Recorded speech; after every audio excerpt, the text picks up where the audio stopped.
Queridos irmãos, para nossa edificação nesse momento, eu os convido a abrirem a palavra de Deus na segunda carta de Paulo a Timóteo, capítulo 4.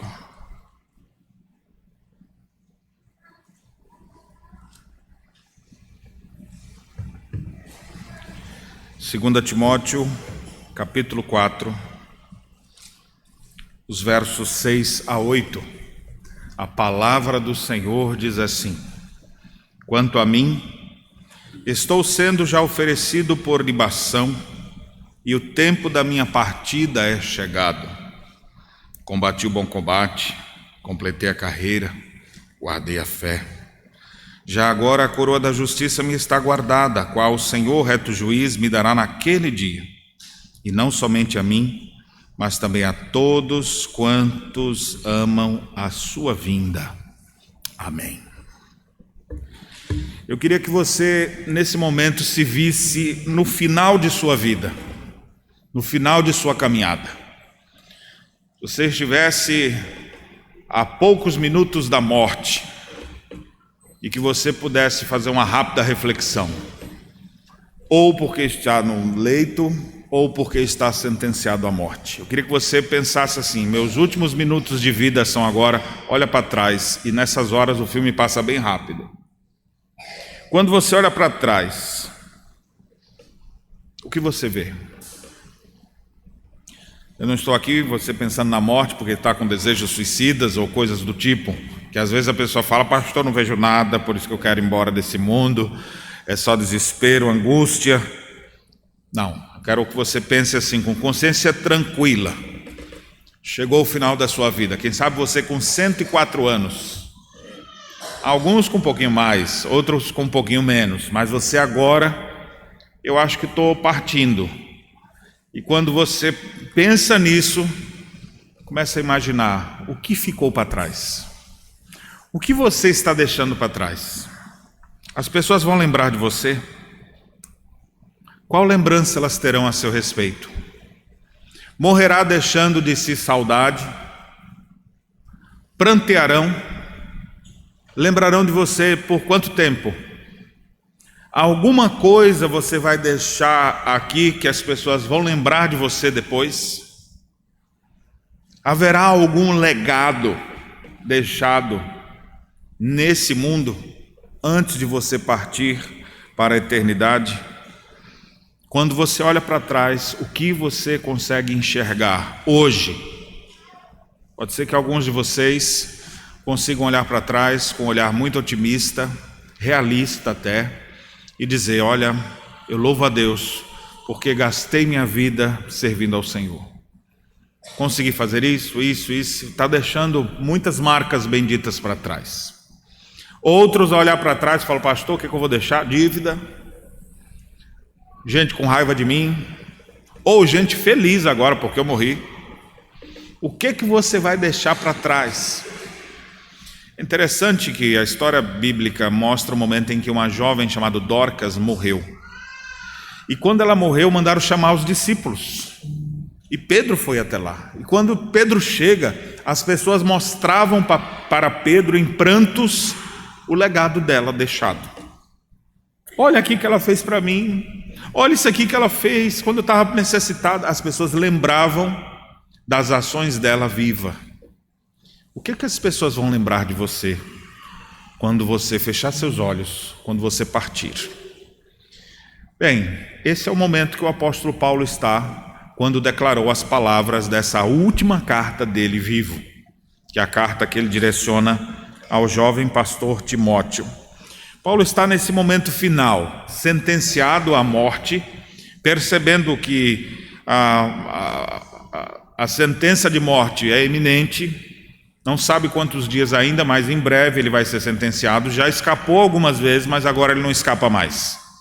E diante disso, ele pode agora refletir e pensar: vou ser morto. Tudo indica que, por ser um preso político, não ia ser crucificado, mas ao que tudo indica, decapitado, uma morte mais rápida. Mas você imagina assim, daqui a pouco eu vou ser decapitado. Ao olhar para trás, não posso mais fazer nada, o que eu posso fazer? Então ele escreve uma última carta, ou suas últimas expressões. Ele lembra que viveu momentos muito difíceis. Se você observar o contexto de onde nós lemos, ele quer encorajar o jovem pastor Timóteo a perseverar, porque ele vai dar continuidade ao trabalho depois de sua morte. Ele escreve dizendo que queria muito que Timóteo estivesse com ele nesses momentos finais, porque ninguém estava do seu lado, ele se sentiu abandonado por todos, mas ele foi assistido por Deus. Ele diz que todos o deixaram, cada um para um canto diferente, e quando ele teve a sua primeira audiência, ninguém foi lá para defendê-lo, mas Deus o assistiu e o revestiu de forças, e a preocupação dele era com a pregação do evangelho pelo mundo afora. Antes mesmo de morrer, ou já sentindo que a morte é uma questão de dias, ele ainda fala: Timóteo, quando você vir, traz os pergaminhos, traz uns livros para eu ler. O cara está para morrer, mas ainda quer continuar conhecendo, lendo especialmente as Escrituras. E nesse momento então final de despedida, o coração de Paulo não está amargurado, o coração de Paulo não está entristecido. Ele vai ser sentenciado injustamente, ele vai morrer por pregar o evangelho. Ele nunca fez mal para uma pessoa, pelo contrário, por onde ele passou, as cidades foram revolucionadas, foram transformadas, pessoas saíram das trevas para a luz, houve progresso, houve mudanças radicais onde Paulo passou, um verdadeiro luzeiro a resplandecer a luz de Cristo no mundo. E esse homem agora é sentenciado à morte. Ele podia estar lá: que vida, ó vida, de que adianta você procurar ter uma vida reta e justa? Onde a gente vai parar depois? E quem é que fica vivo? Bandido. Parece até que eu estou falando dos tempos de hoje. Não estou falando dos tempos de hoje, estou falando de 2000 anos atrás. Justos condenados, e condenados ou bandidos muitas vezes soltos. Essa é uma realidade que existe na história da humanidade há muito tempo. Paulo não está amargurado. Paulo está no fim da vida, mas ele olha para trás com esperança e com alegria. O seu coração está firme. Nós estamos hoje aqui reunidos para comemorar o dia da independência da nossa pátria. Mais de 2 séculos já desse ocorrido. É bem verdade que em alguns momentos a gente tem uma alegria enorme de dizer que nós estamos no nosso país, mas tem horas que dá uma vergonha terrível das coisas que a gente vê também. E o que a gente percebe conversando com um e com o outro, nas principais informações que nos são trazidas, é uma desesperança de muita gente em relação ao próprio país. Desesperançados pela política, porque percebem aquilo que Rui Barbosa já dizia há muitos anos atrás: ver agigantarem-se os poderes nas mãos dos maus. Aí você começa a rir da virtude, a ter vergonha de ser honesto, porque vai vendo isso aí. Isso traz um desânimo, quando você começa a botar as suas esperanças, sua expectativa na política e não consegue ver isso. Preocupação de muitos brasileiros tem sido também brigar uns com os outros, porque não conseguiu. Aí você vê cenas tristes e deprimentes, como algumas que eu vi nessa semana, no cenário político nacional, de ver pessoas que dizem: eu sou cristão, e o outro: eu sou também, mas eu fui criado, meu pai era pastor, e eu também. E eles brigando entre si, e os incrédulos olhando assim, dizendo: onde é a igreja de vocês para eu não ir? Que tristeza. Polarizações que fazem compatriotas se destruírem. Isso por causa de ignorância. Ignorância que eu não me refiro à grosseria, a falta de entendimento e conhecimento da verdade, porque não é possível que os dois estejam errados. Ou às vezes até estão, mas não é possível que duas verdades conflitantes e a gente possa chamar isso de verdade. Ou está certo ou está errado, ou os dois estão errados, mas existe uma verdade que prevalece. Mas a ignorância faz com que as pessoas briguem entre si. Preocupação de muitos brasileiros por causa da corrupção crescente, desvios de verbas grotescos, e você fica: onde é que isso tudo vai parar? Isso dá desânimo. E eu queria que você entendesse uma coisa, meu irmão: se a sua esperança em Cristo se limitar a essa vida, você é e vai continuar sendo a pessoa mais infeliz do mundo. Por que é que a gente vê muita gente desanimada com política, desanimada com os cenários que vê, desanimada com tudo que está por aí? Isso não é de hoje. Isso sempre existiu e no mundo caído sempre existirá. Em alguns momentos com mais intensidade, outros momentos com menos intensidade, mas esse é o mundo que a gente vive. Onde é que está a sua esperança? A sua esperança está em governos? A sua esperança está em pessoas? Ou você vai aprender a olhar para outra direção? O apóstolo Paulo, no final de sua vida, nos ensina a olhar para outra direção. Olhar para aquilo que vale a pena. Você pode ser injustiçado, você pode ser sentenciado à morte, mas seu coração está feliz, animado, porque você lutou, você viveu, você trabalhou por algo que não vai se perder. Você está envolvido com questões de vida eterna. Era isso que Paulo podia olhar. Ele podia olhar para trás, mesmo sentenciado à morte, com um olhar diferente. Seu olhar estava firmado em Cristo. Ele tinha agora um sentimento do dever cumprido. Todo brasileiro, os homens especialmente, eles em algum momento vão fazer um juramento perante a bandeira do Brasil. Ou porque vão ser dispensados por excesso de contingentes, ou quando eles ingressam às fileiras das Forças Armadas. Em algum momento eles vão fazer um compromisso. Se o país entrar em guerra, até você que não fez vai fazer também. Então, todos nós comprometidos com o nosso país. É interessante que o compromisso que é feito perante a bandeira do Brasil e pela própria honra, essas são palavras utilizadas no próprio dia de juramento, ela finaliza dizendo assim que a pessoa se compromete a dedicar-se inteiramente ao serviço da pátria, cuja honra, integridade e instituições defenderei com sacrifício da própria vida.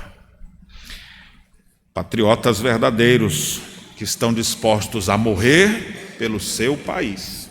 Assim foi há mais de 2 séculos atrás, e é por isso que nós temos um hino que declara: ou deixar a pátria livre, ou morrer pelo Brasil.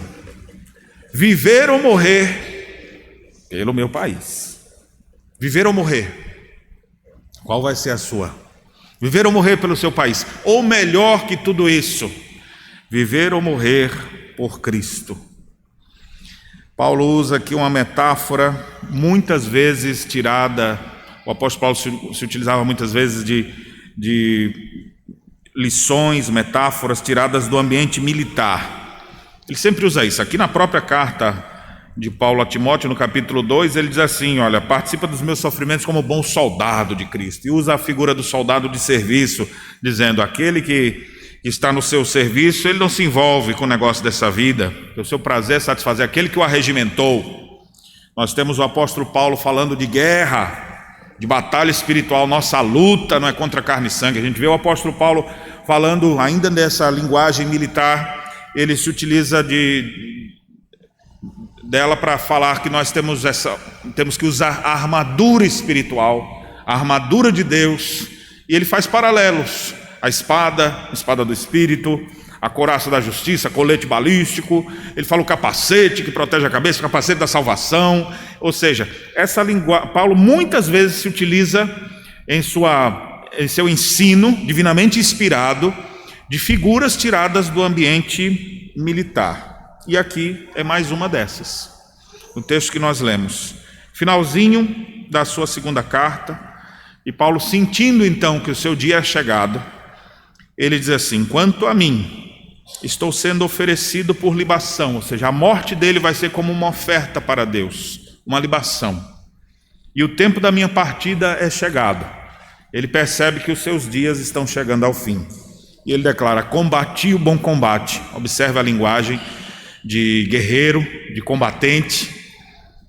Completei a carreira. Ou seja, é como se ele dissesse assim: já trabalhei meu tempo de serviço inteiro e agora vou para a reserva, só que a reserva é no céu, no caso. Guardei a fé, mantive-me firme e fiel.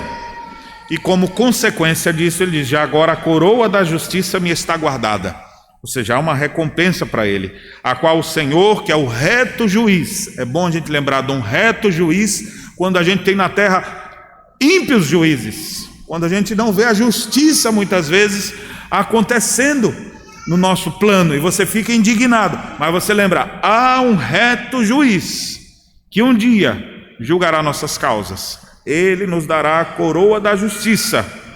E não somente isso é para mim, como se todo mundo falasse, Paulo, é tão bonito a obra de Paulo, é tão espetacular o que lhe aconteceu. Ele falou, não é só para mim não, isso é para mim e a todos quantos amam a sua vinda. Viver ou morrer pelo país, viver ou morrer por Cristo. Como podemos fazer isso? Como podemos viver de modo a olhar para trás depois e dizer, olha, sentimento de dever cumprido. Como podemos morrer com o coração cheio de alegria e esperança? Viver ou morrer por Cristo? O apóstolo Paulo aqui nos dá pelo menos 4 maneiras da gente ver isso. A primeira, versículo 7, as 3 primeiras estão no verso 7 e a quarta aqui no versículo 8. Ele diz, combati o bom combate. Literalmente poderia ser traduzido assim, a boa luta combati. Como é que a gente deve viver ou morrer aqui no nosso solo pátrio, onde Deus nos colocar? Lutando. Precisamos lutar. Deus nos chama para sermos combatentes. Está vendo as crianças aqui? Vocês são chamados para o combate. Tem umas crianças que falam, não veja a hora, pastor.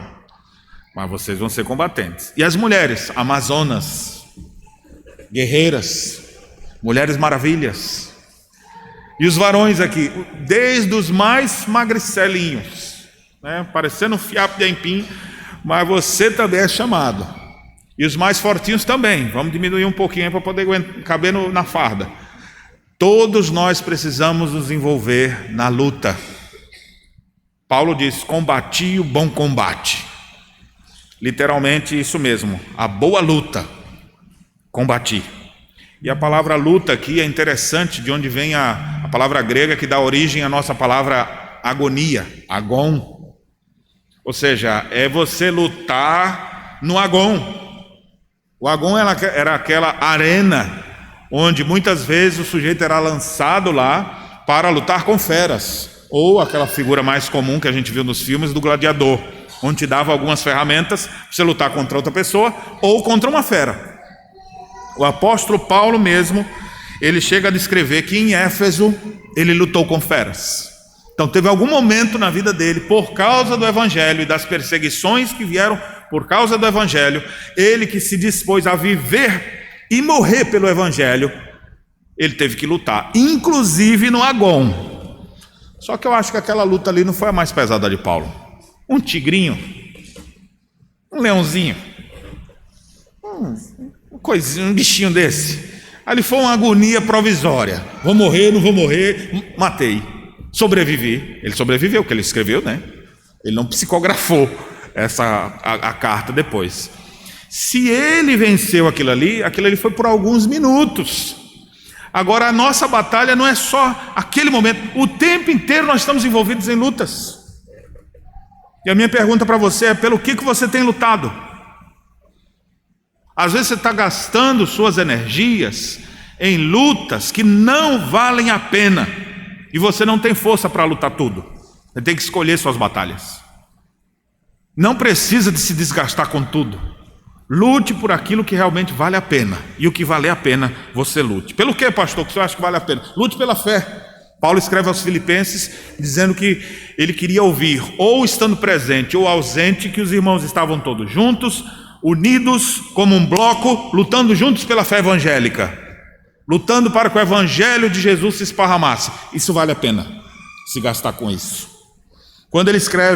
Quando Judas escreve a sua carta, no finalzinho da Bíblia, antes do Apocalipse, ele também diz que nós devemos batalhar diligentemente pela fé que foi entregue aos santos. A fé ali, diferente do que Paulo estava se referindo, é a fé bíblica, é o conjunto de verdades bíblicas. Lutem para que a Bíblia seja levada para as pessoas, porque tem muita gente aí negando o soberano Senhor da nossa vida. Tem muita gente que vai tentar fazer de tudo para que essa palavra não se esparrame. Lute por isso. Defenda essa verdade. Lute por Cristo. Lute pelos valores do reino. Gaste sua energia nas batalhas mais importantes. No que você está lutando? Pastor, eu não brigo nem com a formiga. Pois está na hora de você começar a lutar, viu? Para depois você olhar para trás e dizer, eu lutei por isso. Agora, lutar pelas causas do reino, ainda que em alguns momentos elas tenham repercussão nacional ou até mundial, elas são muito maiores do que apenas lutas, como muitas pessoas estão hoje frustradas, lutas políticas, lutas ideológicas. A gente vai ter que lutar contra essas coisas sim, mas lute por Cristo, aí você vai ter ânimo, porque até se você for perseguido e sentenciado à morte, você vai estar no final olhando para trás dizendo, estava no caminho certo. Ou como os apóstolos, na primeira testagem que eles tiveram, depois de Jesus ser assunto aos céus, levaram a surra dos judeus, Atos capítulo 5, e quando eles saíram do Sinédrio, saíram, diz o texto, regozijando-se por terem sido achados dignos de sofrer afronta pelo nome do Senhor. Estava todo mundo dolorido e rindo. Aí você fala, o que aconteceu? Vocês estão, rapaz, nós estamos sofrendo por Jesus. Quem diria eu ser digno de sofrer como Jesus sofreu? Eles saíram de lá maravilhados. Como é que alguém é surrado e fica feliz? Você consegue explicar? Como é que alguém leva uma surra e fica feliz? Como é que alguém é preso num tronco e fica cantando louvores meia-noite em vez de dormir? Como é que você pode explicar uma coisa dessa? Quando a gente encontra a razão maior da gente lutar, quando a gente encontra a razão maior da gente viver, a gente consegue fazer isso com alegria. Agora, se você está gastando suas energias em coisas que não são importantes, você vai ver desanimado. Vai ser um brasileiro desanimado. Mas você pode sim pensar, como eu posso lutar? Onde eu posso gastar minhas energias? Gostaria de ilustrar com um exemplo da Segunda Guerra Mundial, quando um dos pastores evangélicos do Brasil se apresentaram voluntários para ir combater na Itália. Um deles, pastor John Filson Soren. E ao chegar lá ele pensou, como é que eu vou ser útil? Essa é uma pergunta que a gente tem que fazer. Como eu posso ajudar aqui? O que eu posso fazer? Como eu posso lutar? Ele falou, não, eu sou pastor, eu não vim aqui para ser mais um com um fuzil na mão, já tem um monte aí com isso. Eu vou, e ele começou a ver onde é que poderia ser útil. Ele falou, eu vou buscar os corpos dos meus irmãos tombados no campo de batalha. Tem até um filme que fizeram sobre isso, mas não é dele não, viu? Mas essa história que eu estou contando, real. John Filson Soren entrava no campo da batalha e via os brasileiros tombados e ele saía puxando. Não levou um tiro. Deus deu uma capacidade matrix para ele ali, para se desviar ali de alguma forma. Não levou nenhum tiro. Recuperou vários corpos. É registrado nos boletins da nossa nação elogios a esse sacerdote por ter dado oportunidade para muitas famílias chorarem sobre os seus mortos, ao invés de dizer, foi para lá e não voltou, nem sei onde é que foi parar o corpo. Ele achou ali, eu vou ser útil fazendo isso, eu vou resgatar meus colegas. Como que você vai combater hoje? O que você vai fazer? Você tem que fazer essa pergunta para você mesmo, como eu posso lutar? Porque Paulo diz, eu lutei o bom combate. O bom combate, eu combati. A boa luta, eu me envolvi. Eu estava lá. Eu não estava lutando por coisas supérfluas. Eu não estava lutando por coisas que não iam levar a nada. Eu lutei por valores maiores. Essa é a primeira coisa que o apóstolo Paulo nos ensina aqui. Viver ou morrer por Cristo. Devemos viver ou morrer lutando. Segundo, devemos viver ou morrer perseverando. A ideia é, o curso completei, está traduzido assim, completei a carreira. Literalmente é, o curso, ou aqui traduzido como a carreira, eu finalizei. A ideia é, aquilo que eu comecei, eu fui até o fim. A ideia de perseverança. Eu fui adiante. Desânimo toma conta das pessoas por causa da maldade e da vontade de desistir. Você começa a fazer um negócio, fala, quer saber de uma? Não vou mais. Isso desde a coisa mais básica, como frequentar a igreja. A pessoa vem no culto, rapaz, irmãozinho, nem me foram lá comer o café colonial da SAF e nem me chamaram. Não vou mais na igreja. Não é o caso, viu? Acho que todo mundo foi avisado aqui. Teve um negócio lá, ninguém me falou, nem me chamaram, nem me convidaram, não vou mais. Então assim, qualquer coisinha que acontece é motivo da pessoa desistir. Falta perseverança. Nós precisamos de perseverança, de pessoas que continuem. Muitas vezes o desânimo toma conta de nós por causa do mal que a gente vai vendo crescendo ao nosso redor. Se você desiste, o mal aumenta mais ainda. Persevere, mantenha a posição. Tem pessoas que começam as coisas, mas não terminam. Muitos desistem na caminhada. Como diz o antigo hino, quantos que corriam bem, de ti longe agora vão. Começaram tão bem, lutaram, mas depois de um tempo acabaram as forças, entregaram os pontos. A ideia, meus irmãos, primeiro lute. Segundo, persevere, e persevere lutando. Persevere servindo. Persevere olhando para frente, olhando para Cristo. Não deixe que as situações, as adversidades arranquem o foco da sua vida. Uma doutrina importante que nós temos é a doutrina da perseverança dos santos, que faz com que aqueles que começaram na fé, eles cheguem até o final. Poderia ser melhor traduzida essa perseverança falando assim, a perseverança de Deus, porque Deus é quem faz a gente perseverar. Não é nós que realmente, eu vou chegar lá. Deus nos faz perseverar. E Deus nos faz perseverar, inclusive ouvimos uma palavra como essa que você está acabando de ouvir, às vezes desanimado, pensando, vou desistir, vou deixar meu casamento. Quer saber de uma? Vou largar meu filho de lado. Quer saber de outra? Aquele cara lá, olha, para mim morreu. E você começa a largar as coisas. Quer saber de uma coisa? Esse negócio de eu PH na igreja, não quero saber mais. Esse negócio aqui, a gente tenta fazer o negócio certo, ninguém quer. Aí você começa a entrar naquela depressão de Elias, né? Morreu todo mundo, só fiquei eu. E querem tirar minha vida. Então, em vez de você ficar assim, meu irmão, persevere. Complete o curso. Avance. Você está em que série mesmo na escola de Cristo? Você já acha que já chegou no fim para dizer, não, agora eu vou dizer que nem o apóstolo Paulo, o Senhor pode me buscar aqui, me abduzir, ou seja lá o que o Senhor quiser fazer, mas me leve embora, eu não quero mais continuar. Persevere. Persevere. Quando chorar, as lágrimas vierem, lava o olho com ela e persevera, continua olhando para frente. Segue adiante. Viver ou morrer por Cristo. Nós vivemos ou morremos por Ele, perseverando. Devemos continuar até o final. Você está com esse desejo no seu coração? Perseverar? Ou você já está entregando os pontos? Você é uma pessoa que começa as coisas e vai até o fim? Ou você é aquele que começa bem, quando chega perto de acabar, e você começa a procrastinar, começa a dizer quem sabe depois, agora acho que não vai dar? Ou você vai até o fim? Nós não somos daqueles que retrocedem, nós somos daqueles que avançam, sempre, continuamente. É disso que a gente precisa. Aprendemos já duas coisas aqui com o apóstolo Paulo, para vivermos ou morrermos.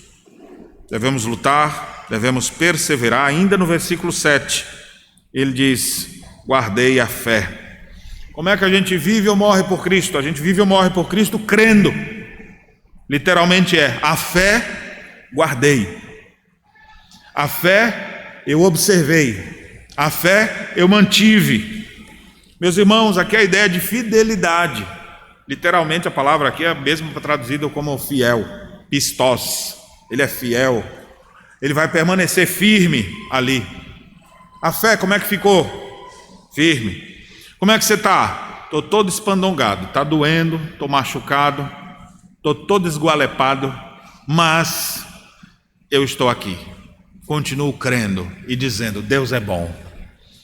Ele não fica por causa das lutas, dos problemas, dos desesperos, dizendo onde é que Jesus estava, que não veio me acudir. Ele não desanda a boca contra os céus. ele não perde o foco, ele não se desequilibra espiritualmente, emocionalmente, ele mantém a sua fé. A minha fé está em Cristo. É só olhar para o que aconteceu para Paulo. Quem é que conseguiria manter-se assim? Qualquer um que tenha fé em Jesus. Não fique achando que Paulo era super-herói. Paulo era um pecador como eu e você, mas a fé dele estava firmada em Jesus. Creia em Jesus e continue crendo.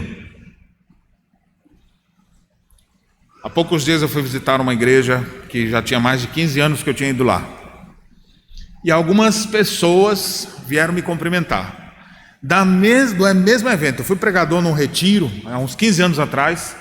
E aí eles falaram: pastor, eu lembro do senhor, quando o senhor pregou naquele retiro. E aí até eu tinha falado coisas que eu nem lembrava mais, né? Ele falou: pastor, eu queria lhe apresentar minha esposa aqui. Eu estou casado, o senhor lembra que o senhor ficou dizendo: não fique enrolando ela não, case logo. Pois é, estamos casados aqui, nossos filhos aqui. Eu nem lembrava mais desses eventos há tantos anos. Mas não tenho maior alegria do que essa, de voltar às vezes em algum lugar e reencontrar pessoas de que nós convivemos um tempo, há uns 10, 15, 20 anos atrás, e você vê que a pessoa continua crendo. Está diferente, o cabelo já não está mais aquele cabelinho preto, alguns já não tem mais nem cabelo, o cabelinho branco apareceu, mudou às vezes, ficou mais enrugado, alguns ficaram mais ricos, outros ficaram mais quebrados, mas assim, independente de qualquer coisa, eles estão lá ainda, guardando a fé. Eles continuam crendo. Quando João escreveu o seu evangelho, ele bota o propósito do evangelho, e o propósito do evangelho de Jesus, quando ele escreveu, foi esse: para despertar fé nas pessoas e para que as pessoas continuassem crendo em Jesus. A mensagem de Cristo, do Cristo crucificado, ressurreto, que foi assunto aos céus e que breve voltará. Esse Cristo é a razão da nossa fé. Guarde a sua fé, mantenha a sua fé, creia nele e continue crendo. Não se corrompa, não se venda, não abandone os valores bíblicos, mantenha a sua fé em Jesus. Olha que maravilha Paulo olhar para trás assim e dizer: eu estou para morrer, mas eu lutei o tempo inteiro. Eu estou para morrer, mas eu perseverei. E só vou morrer porque vão me matar, porque se não fosse me matar, eu ia continuar trabalhando. Todo esse tempo, lidei com tantos problemas, perseguições, abandono, perigos na estrada, perigos na igreja entre falsos irmãos, perigos de todo lado que você puder imaginar, naufrágios, chicoteadas, apedrejamento. Olha quanta coisa eu passei, mas não perdi a minha fé, guardei a fé se manteve o tempo inteiro. E aí eu pergunto para você, meu irmão: a sua fé se mantém? Como é que anda a sua fé no Senhor Jesus? É uma fé firme, inabalável, ou é uma fé circunstancial? Quando está com saúde, está tudo bem, feliz, servindo ao Senhor. Vem problemas, adversidades, desanima e deixa Cristo de lado.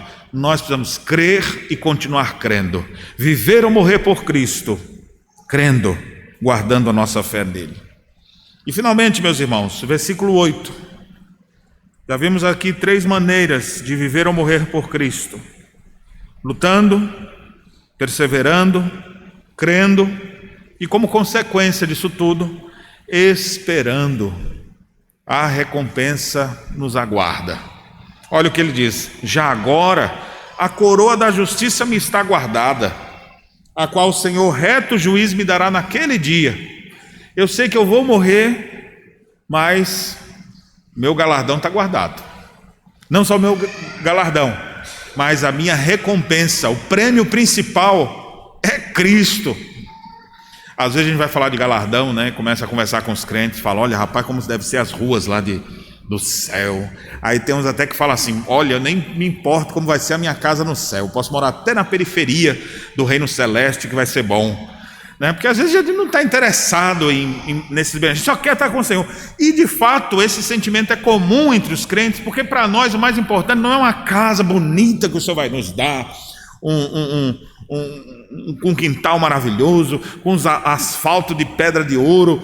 Aí você fala assim: não é nada disso que me impressiona. O que me impressiona é eu vou estar face a face com meu Deus, O prêmio da soberana vocação é o próprio Cristo. Eu vou estar diante dele por toda a eternidade. Ele é o reto juiz, não haverá mais injustiça. Ele é o pão da vida, me alimentará por toda a eternidade. Ele é a verdade, ele é a vida. Eu vou poder estar com ele sempre. Eu vou ser santo como ele é. Não vou ter mais lutas contra o pecado. Não haverá mais desânimo tomando conta do meu coração. Não haverá mais doença para me atrapalhar. Eu vou viver com ele por toda a eternidade. E gente, Paulo dizendo aqui para nós, isso não é só para mim não, viu? Isso aqui é para todos que amam a sua vinda. Onde está a sua expectativa? O que você está aguardando?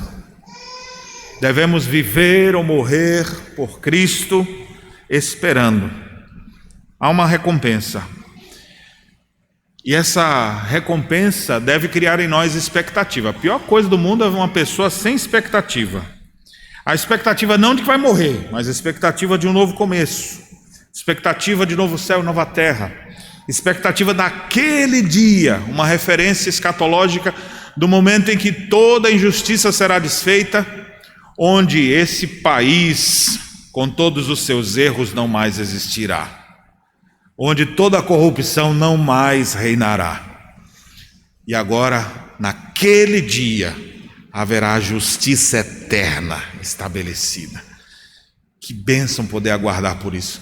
Você tem que ter a sua expectativa no lugar certo. Quando você bota a sua expectativa no lugar errado, você se frustra. Quando você bota a expectativa no lugar certo, isso traz ânimo. Infelizmente, a gente só fala dessas coisas, ou você só presta atenção, pelo menos, a essas coisas, quando você vai num velório. Aí está lá o fulano dizendo, nosso companheiro aqui morreu, deixou saudade aqui agora. E assim, nós devemos aproveitar e refletir, porque daqui a pouco somos nós. E aí você começa a pensar, puxa vida, a morte vai chegar mesmo. É a hora que a gente reflete nisso, porque nós estamos tão bem aqui na terra, com os benefícios que muitas vezes as coisas desse mundo nos oferecem, que a gente para de criar expectativa pelo novo céu e nova terra. A sua expectativa precisa estar na glória do céu.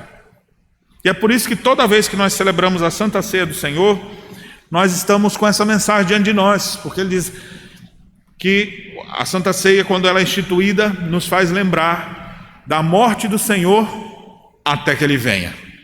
Ou seja, aguardar aquele dia em que a coroa da justiça nos estará guardada, onde nós vamos receber aquilo que Jesus nos prometeu graciosamente: vida eterna, salvação eterna. O galardão, se vier, é lucro, mas a gente não está preocupado com isso. O que a gente está preocupado mesmo é de estar face a face com o nosso Deus. Eu quis trazer essa mensagem hoje porque, na minha percepção do que eu ouço, do que eu assisto, do que eu converso, eu vejo os brasileiros desanimados. Estamos comemorando a independência do Brasil e muitos dizendo que estamos na hora de outra, porque o negócio está feio. A situação está difícil, está cada vez pior. E aí as pessoas vai vendo, e você vai conversando e constatando. E as coisas não ficam só na história passada. Hoje mesmo deve estar tendo alguma injustiça acontecendo em algum lugar. E você vai vendo essas coisas acontecendo, isso vai criando um desânimo para a gente. Levante seus olhos, meu irmão. Não pense apenas em viver e morrer pelo seu país. Tenha algo maior em seus olhos. Viver ou morrer por Cristo, lutando o bom combate, perseverando até o fim, guardando a fé em Jesus, ou seja, crendo nele e esperando. A recompensa maior está na vida eterna, não é desse mundo. Eu quero concluir de onde eu perguntei para vocês no início da minha fala. Você está no final da sua vida, a sentença de morte está para chegar. Como você olha para trás? O que você vê? Há um legado? O que vão lembrar de vocês? O que vai ficar de você? Aqui na igreja, vão lembrar de você como? Ele frequentou aqui uns 20, 30, 40 anos, mas eu não sei nem o nome. Entrava e saía. Ou vão fazer igual Dorcas quando morreu: olha aqui o que ela fez, olha só como ela cuidou da gente. O que as pessoas vão lembrar de você? Deixe seu legado. Deixe na memória das pessoas, na história da humanidade, que passou um homem de Deus aqui, que passou uma mulher de Deus e que lutou, perseverou, creu e vivia sempre com um sorriso nos lábios, esperando o glorioso dia do retorno do Rei. Viva e morra por Jesus. Dedique sua vida para algo muito maior. E aí você vai conseguir olhar para trás. Se hoje já for o seu dia de olhar para trás, assim você vai dizer: eu estou com um sentimento de dever cumprido. Deixei o que foi possível. O que estava ao meu alcance, eu fiz. Eu sei que podia ter feito melhor, mas eu dei a minha vida por isso. Eu vivi por isso. Cristo nos convoca, irmãos, a continuarmos vivendo e crendo nele. Esta é a melhor maneira de servir o nosso país. O desânimo vai passar quando você tirar seus olhos da política, dos desdobramentos, da corrupção, da injustiça, e você voltar seus olhos para Cristo. Viver ou morrer pelo país, ou melhor, viver ou morrer por Jesus de Nazaré. Que Deus nos abençoe. Amém.